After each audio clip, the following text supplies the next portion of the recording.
Dibuat untuk menyelesaikan salah satu tugas UTS dalam mata kuliah Pengantar Teknologi Informasi dengan dosen pengampu Bapak Yudi Taryana Eskom Mkom.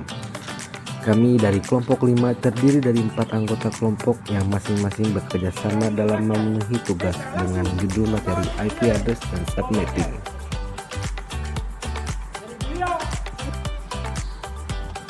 Baiklah, kami dari kelompok 5 akan mempresentasikan materi dengan judul IP address dan subnetting. Sebelum kami masuk ke pembahasan lebih lanjut, izinkanlah kami memperkenalkan diri terlebih dahulu. Yang pertama ada Saudara Maman Hidayat dengan NPM 20231310088. Dan selanjutnya ada kami pribadi atas nama Akbar Syakir dengan NPM 20231310094. Dan selanjutnya ada Saudara Tria Sandiko dengan NPM 20231310075. Dan yang terakhir ada Saudara Muhammad Yusuf Rahardian dengan NPM 20231310100.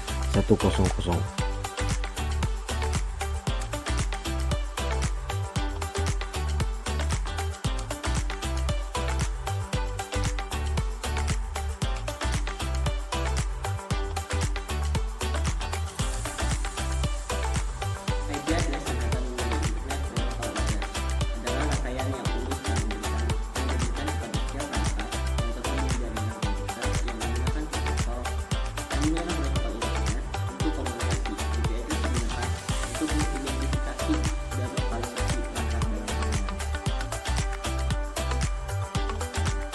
Alamat IP diklasifikasikan menjadi dua jenis utama. Yang pertama ada IP versi 4 dan IP versi 6. Alamat IP versi 4 adalah yang paling umum dan terdiri dari 4 rangkaian angka yang dipisahkan oleh titik. Sedangkan alamat IP versi 6 lebih panjang dan menyertakan angka dan huruf. Selain itu, alamat IP dapat dikategorikan berdasarkan cakupnya. Yang pertama ada IP public. IP public mengidentifikasikan perangkat di internet publik ini secara global dan ditetapkan oleh Internet Assigned Number Authority atau INNI. Alamat IP yang kedua adalah alamat IP pribadi atau alamat IP private, digunakan dalam jaringan pribadi dan tidak dapat diakses langsung dari internet. Biasa digunakan dari jaringan rumah atau bisnis. Yang ketiga ada alamat IP statis, alamat tetap yang ditetapkan ke perangkat yang tidak berubah seiring waktu. Yang keempat ada alamat IP dinamis, ditetapkan oleh server MCP, dapat berubah setiap perangkat terhubung ke jaringan. Yang kelima ada alamat IP versi 4 dan IP versi 6 unicast, multicast, dan broadcast. Unicast untuk komunikasi satu ke satu, multicast untuk komunikasi satu ke banyak, dan siaran satu ke semuanya hanya IP versi 4. Memahami klasifikasi ini membantu kalian mengelola struktur pengamatan dalam internet. Sebelum memahami konsep subnetting, kita harus mengetahui dasar dari IP address karena subnetting sendiri itu pemecah dari jaringan besar menjadi sebuah jaringan kecil, bisa dibilang subnetwork, makanya dibilang subnetting. Nah, fungsi dari subnetting ini untuk mengefisienkan traffic atau lalu lintas jaringan untuk membuat beberapa network tambahan atau network yang lainnya. Tapi dalam subnetting ini membuat jumlah maksimum host atau IP yang kita pakai ini berkurang. Nah, dalam setiap rentang IP akan ada 3 IP, yaitu IP host. IP host ini berada di tengah-tengah rentang antara IP network dan IP broadcast. Kedua ada IP network. IP network ini IP yang paling awal, IP yang berada di paling awal pada IP. Dan yang terakhir itu ada IP broadcast. IP broadcast ini adalah tentang paling akhir pada rentang IP. Jika teman-teman masih belum mengerti, subnetting ini cara membagi jaringan besar menjadi jaringan yang lebih kecil. Contohnya mirip dengan membagi deretan nomor rumah menjadi kelompok-kelompok yang lebih kecil.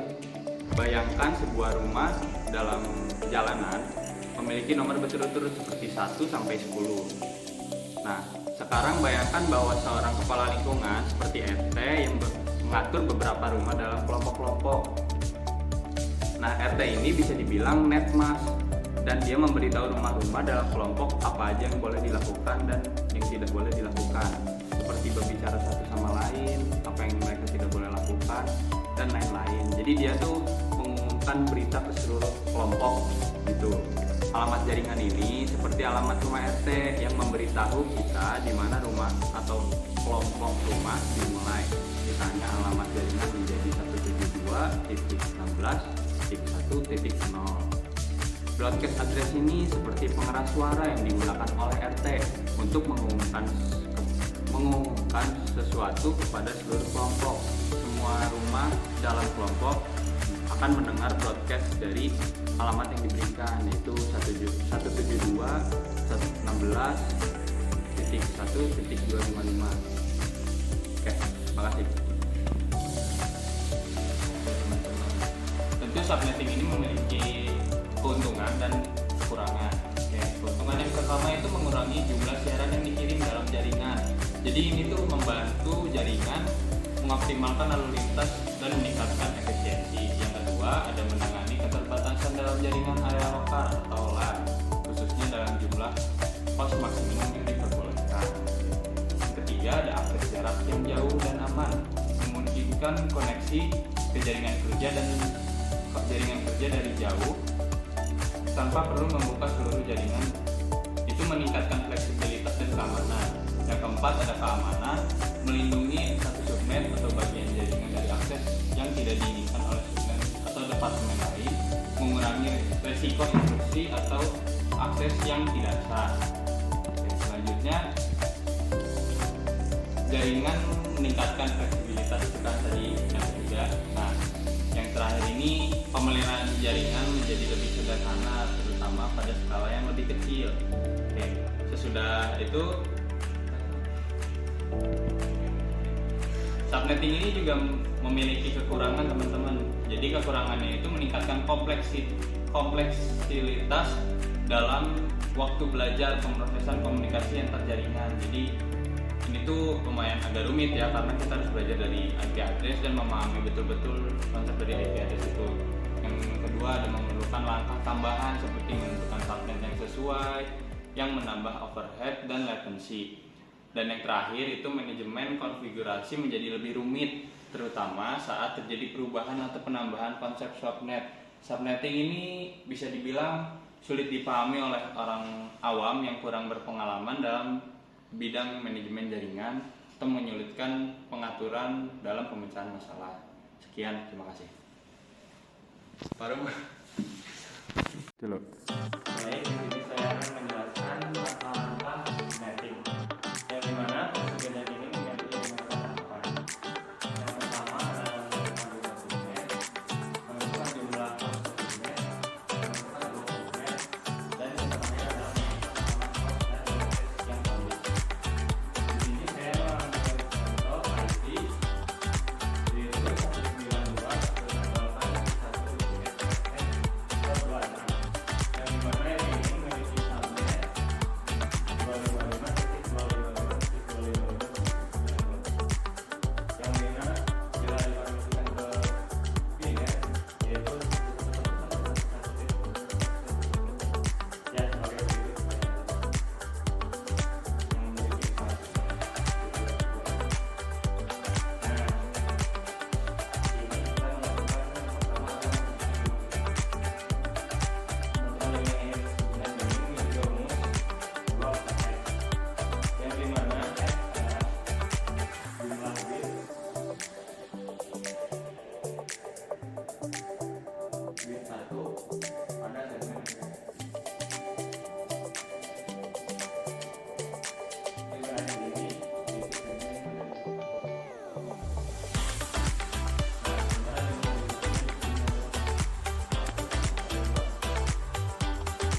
yang dimana dalam menentukan bentuk segmen ini adalah 256 kurangi bentuk desimal dari segmen akhir.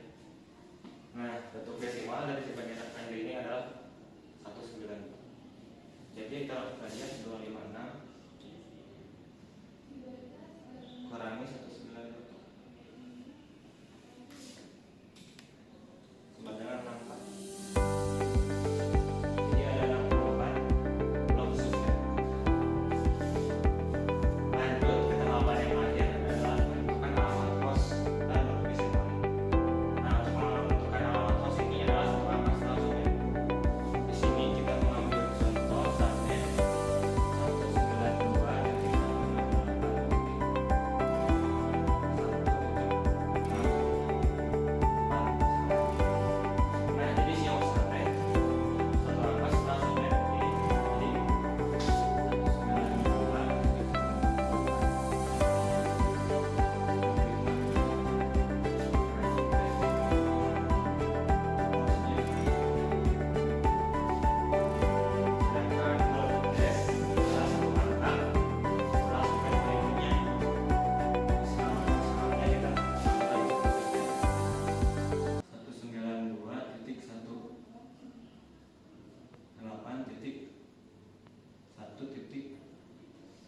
192.168.1.80 misalnya. Nah, jadi si angka sebelum subnet ini itu 79. Nah, jadi si garisnya itu 192.168.1.79. Jadi si subnet ini itu memiliki host ini 192.168.1.65 dan marketnya adalah 192.168.1.79 dan seterusnya. Selesai. Dalam presentasi ini, kita telah menjelajahi berbagai aspek yang terkait dengan IP address yang merupakan dasar utama dalam konteks jaringan komputer. Kita memahami